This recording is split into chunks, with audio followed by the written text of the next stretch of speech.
Okay, so if you've been on the internet at all in like the last 15 years, you know Minecraft. It's so much more than just a game, right?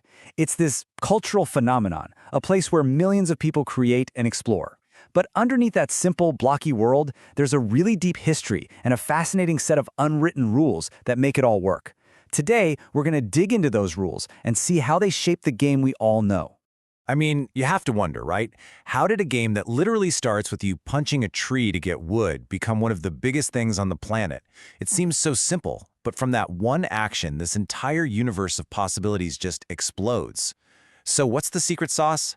Well, it all kicks off with one really powerful idea. And here it is.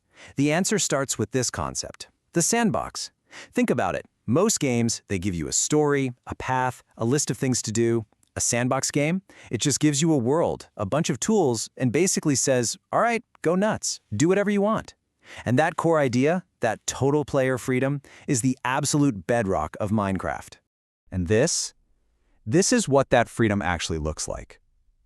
Every single block you see in that incredible castle was placed by a person, one by one. There are no pre-made buildings, no shortcuts. It's just pure, unfiltered creativity.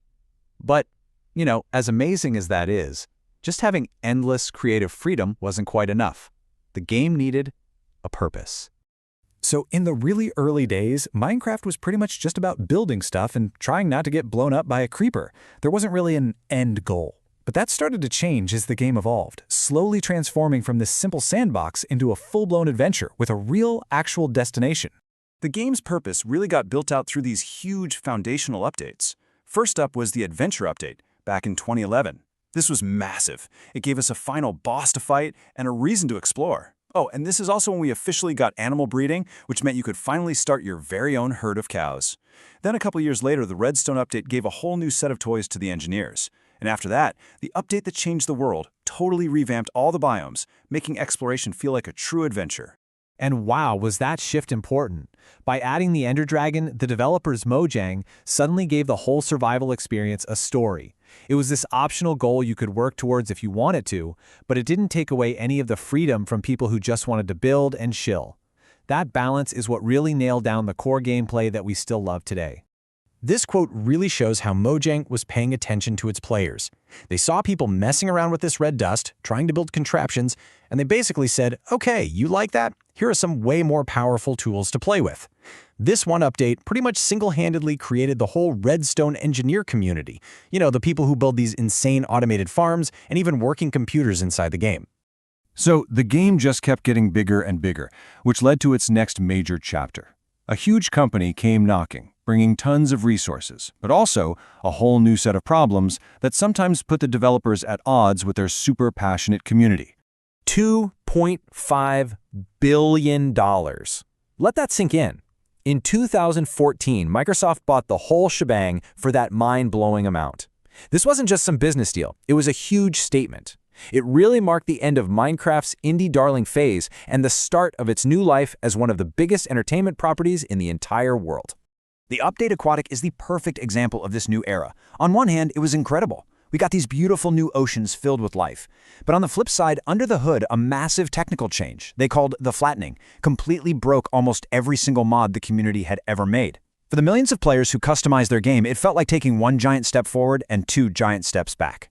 And this kind of tension wasn't exactly new. Way back in Update 1.3, technical changes were already causing headaches for modders.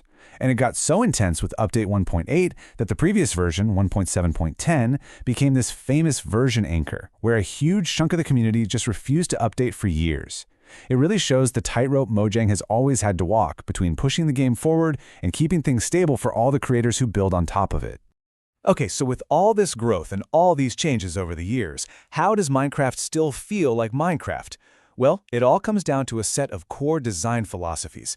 Think of it like an unwritten constitution that guides every single decision they make. This right here is rule number one. It's the big one.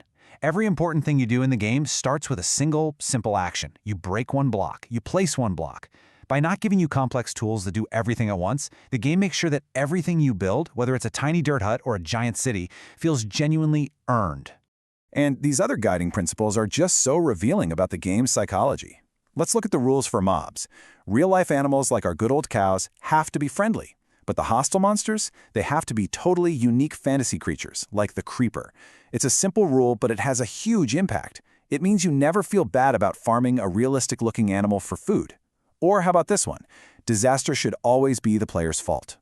A creeper blows a hole in your house? Well, you probably should have lit the place up better. It makes the world feel tough, for sure, but also fundamentally fair. You're in control of your own survival. This one is huge. According to the designers, Steve and Alex, they have no backstory. They're intentionally blank. Why? Because you are the main character. It's your world, your story, your adventure. The game is designed to be a canvas for your identity, not the other way around. So, where are we today? Well, the game is still constantly changing, but the way it changes is different now. It reflects a whole new strategy for keeping this massive world feeling fresh and, alive. So instead of putting all their energy into one gigantic update per year, Mojang has moved to what they call a game drop model. The idea is pretty simple. Deliver a steadier stream of smaller bits of content all year long. This keeps everyone engaged and helps avoid those long, boring waits between the big updates. The Spring to Life drop is a perfect example of this in action. It wasn't some revolutionary change, but it added all these little details, like new flowers and sounds, that just made the world feel more vibrant. And most importantly, it added climate variations for animals. So now the cows you find in a snowy mountain look different from the ones you find in the savannah. It's a small thing, but it adds this fresh little layer of discovery to an animal that's been in the game forever. But Minecraft's influence today goes so far beyond just being a fun game. That simple, block-based world has turned into an unbelievable tool for education. You've got programs like minecaraft that use the game to teach kids complex stuff like algebra and even architecture. It just proves that the game's potential for learning is every bit as infinite as its potential for play. And that really brings us to the final big question. For a game whose world is basically infinite, with a design that encourages it to constantly evolve, what could possibly come next? I think the only thing we know for sure is that whatever the answer is, the players will be the ones building it, one block at a time.